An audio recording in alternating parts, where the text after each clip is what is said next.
Welcome to Table Bible Studies with Den and Ben. New studies are posted every Thursday. Today we continue our study of 2 Timothy and join Dennis and Benedicta as they discuss what it means to stay focused. So Paul says, Timothy, you're going to have to endure. You must, he says, not you might or you ought to think about it. He says you must endure hardship. And he says, like a good soldier of Jesus Christ. In other words, we're soldiers. Yeah, we're soldiers. Paul liked to compare serving Christ to being in the military. He talked about that frequently. And there is something similar. I mean, obviously, we don't use physical guns and so forth, but the weapons of our warfare are powerful, but it's a warfare. There's a whole lot of weapon in here. Yeah. So he goes on to say, nobody engaged in warfare, once again, the idea of warfare and being a soldier, no one engaged in warfare entangles himself with the affairs of this life that he may please him who enlisted him as a soldier. Once again, warfare, being a soldier. And Paul's going to give three different illustrations about what it is to serve Jesus in ministry. And really, we're all serving Jesus in ministry one way or the other. Right. The first one he says is what we just read. He said, nobody who's a soldier engaged in a war is going to entangle himself with the affairs of this life. Okay. If you're a soldier out on the battlefield, you don't stop in the middle of a battle and say, well, I want to watch some television. Okay. Or I think I'm going to have a dessert and some coffee and just relax. No, there's war going on. You need to get out there and fight. Now, it's not that God's against watching TV or having snacks, but what he's saying is you don't get entangled in the things of this world. It's so easy to get entangled. Jesus talked about the seed that gets planted among the thorns, and they grow up and choke the word. Right. They entangle the word and choke the life out of it. He says, if you're a soldier, you don't get all involved. There is a sense in which every Christian needs to see himself or herself as a soldier of Jesus Christ, which means I can't entangle myself in everything that the world does. Yeah. And I think maybe it's different for each one of us. For example, in my life, there was a time when I was a young pastor, young believer in my 20s. I was a tremendous football enthusiast. I love to watch football. Now, American football, we're not talking about soccer, what you guys call football, but American football. And if I was living in Missouri at the time, I was a fan of the St. Louis Cardinals. If they won, I was so happy the rest of the day. If they lost, I was miserable the rest of the day. I mean, I was really into it. And God began to deal with me and to warn me, you're too entangled with this football. It means too much to you. And you need to really let it go. And it was painful to even think about. Yeah. And I think that one of the first steps I took to try to get free of football was I decided I would only watch half the Super Bowl. When the Super Bowl came along, kind of like the World Cup in soccer, instead of watching the whole Super Bowl, I watched half of it.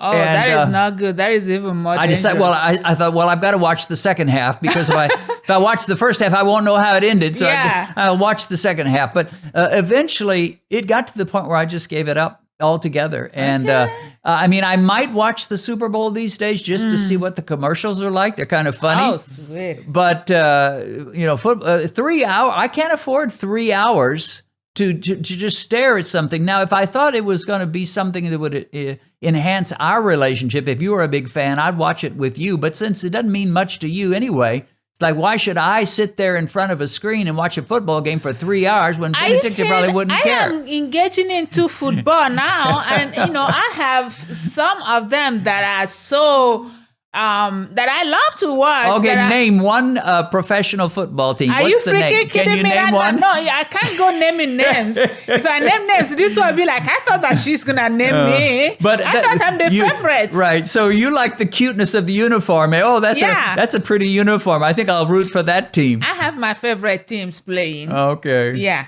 Well, anyway. He says you're going to have to avoid entanglements if you're going to be a good soldier. Secondly, verse 5, he says, if anyone competes in athletics, he's not crowned unless he competes according to the rules. Well, again, now he switched metaphors, and now he was talking about warfare, being a soldier. Now he's talking about being an athlete. And he says, if you're going to be an athlete, you've got to compete according to the rules. Paul's not concerned about running or sprinting or any kind of sports. Yeah. What he's talking about is the competition. Well, it's not competition really, but the serving of Jesus is kind of like athletics.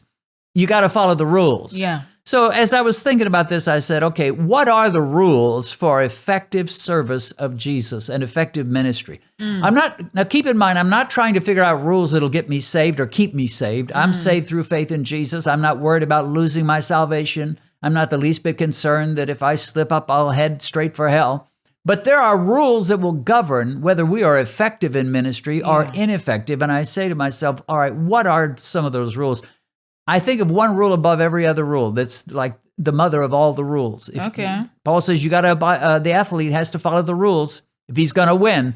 What is the number one rule? Well, once you get saved, the number one rule is abide in Jesus. Right. Jesus said, abide in me, you'll bear much fruit. Yeah. And by the way, your prayers will get answered. You can ask whatever you desire and it'll be done for you if you'll abide in me. So the number one rule, once you're saved, now, that's not what you tell sinners. You don't tell a sinner, abide in Jesus. He has to come to Jesus. You tell him, you come to Jesus. But once you are saved, the number one rule is abide in Jesus Christ. And to me, that means stay close to him. Don't ever move far away from him. Right. Not only do you say, I don't want to backslide and I don't want to just fall away entirely, you don't even want to get very far.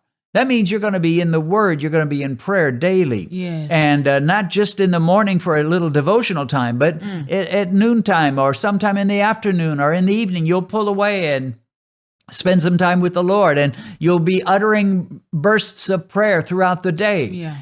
Just stay close. To me, above everything else, abiding means just don't you go very far from Jesus. Day to day, season by season of your life, you just stay close.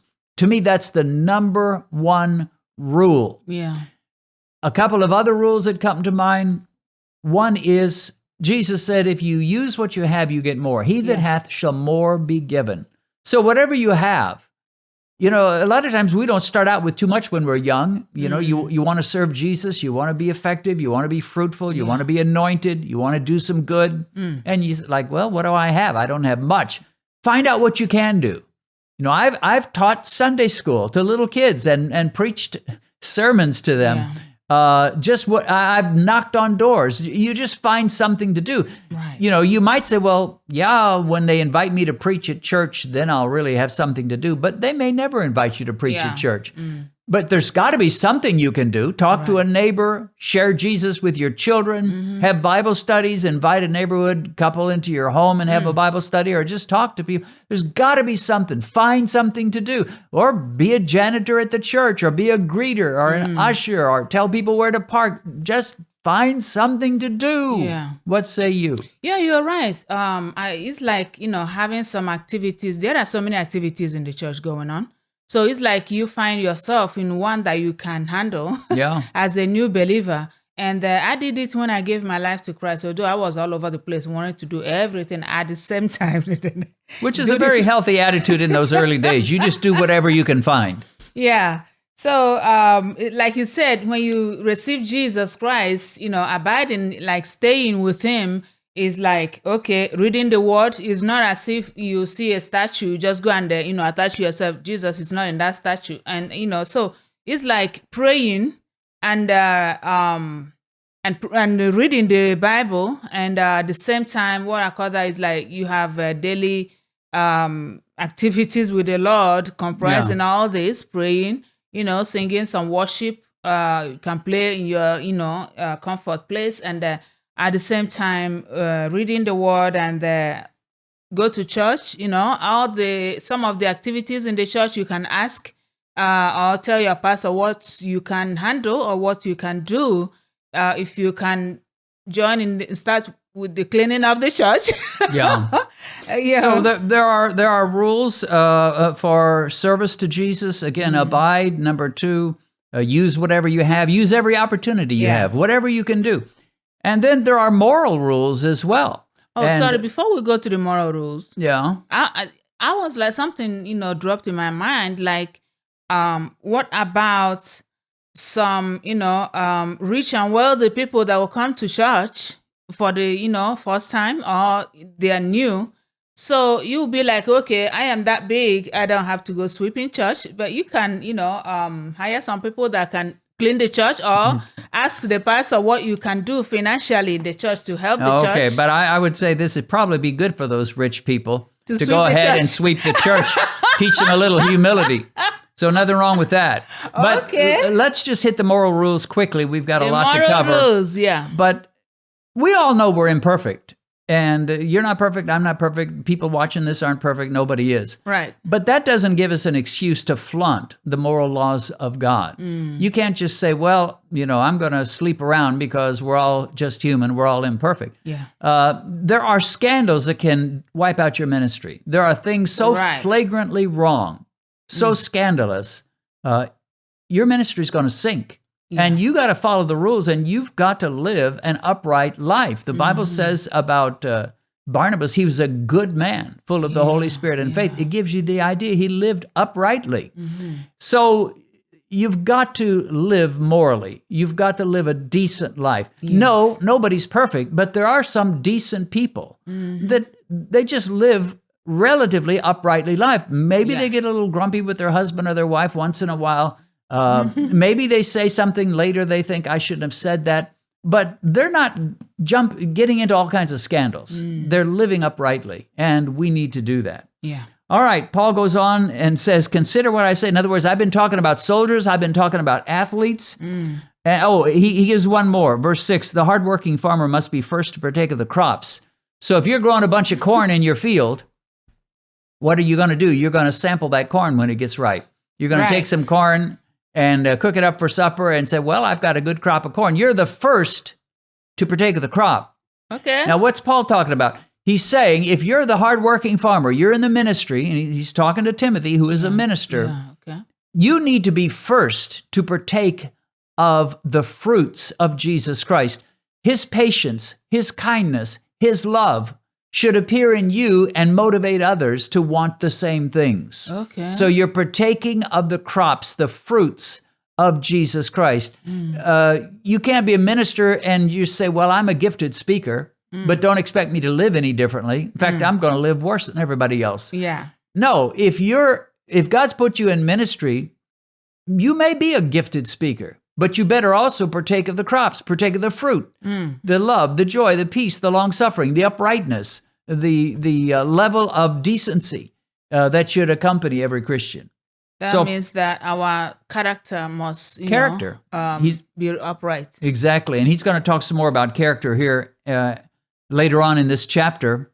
And then he says in verse 8, remember that Jesus Christ of the seed of David was raised from the dead according to my gospel. Now, you might think this is a little strange, him telling Timothy, now you remember that Jesus was raised from the dead. Well, Timothy's a minister. If anybody ought to know that Jesus Christ was raised from the dead, Timothy ought to know it. Yeah. But Paul is so full of Jesus. It doesn't matter whether he's writing to Timothy or some rank sinner or anybody else. He's going to tell you about Jesus Christ being raised from the dead. The gospel was in his heart. Yeah. So he's like, and I think what he was saying to Timothy, not that he thought Timothy had forgotten about that, but I think he's like, remember to make sure and tell people about this. Okay. Jesus Christ was raised from the dead. Well, we call that the gospel, that Jesus came, lived, died, rose again.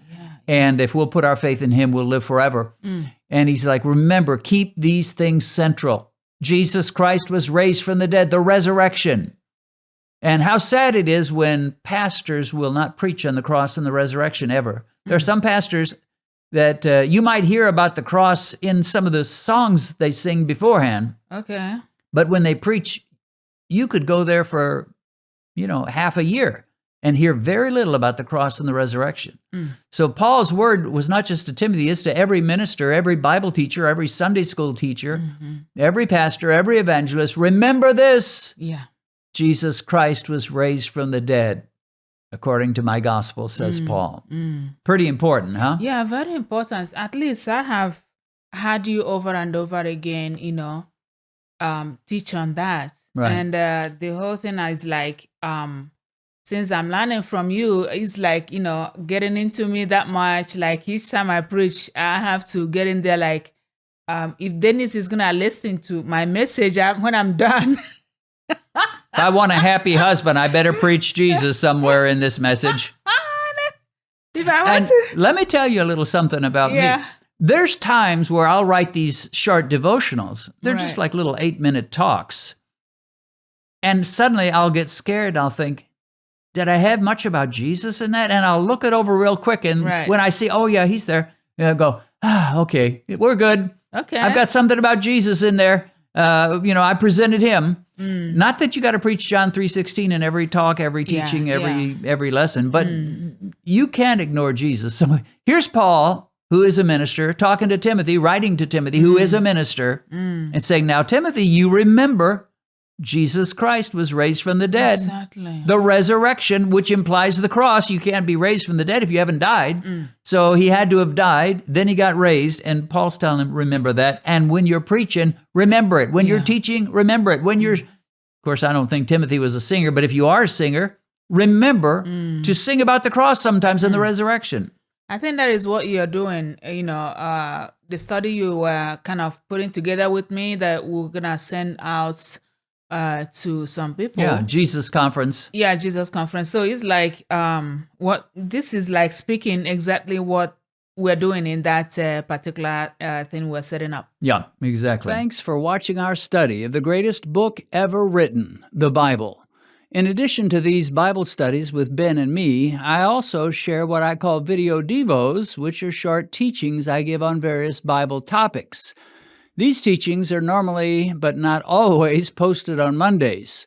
Be sure and click the subscribe button and then click that bell icon and choose Show All Notifications. That way you'll be notified every time we post a new video. And if you're struggling with diabetes, check out my other channel, which is called Beat Diabetes. God bless you, and see you again soon.